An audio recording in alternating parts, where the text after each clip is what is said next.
हा लोकशाही प्रधान देश आहे आणि या देशाचा राज्यकारभार हा संविधानावर चालतो आणि म्हणूनच आपण 100 दिवस उपक्रमाअंतर्गत आपले संविधान म्हणजे काय, संविधानाची गरज का आहे, संविधानाच्या अंतर्गत आपल्याला कोणते हक्क मिळाले याविषयी आपण माहिती घेणार आहोत।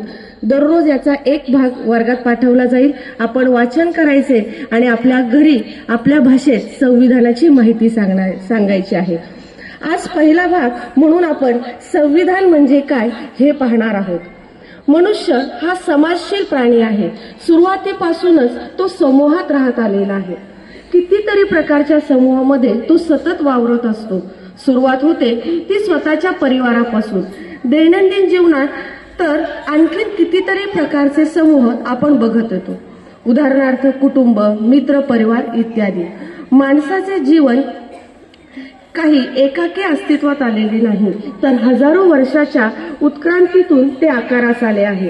अशा प्रकारच्या विविध समूहामध्ये राहतच व्यक्तीचे सर्वांगीण कल्याण असते।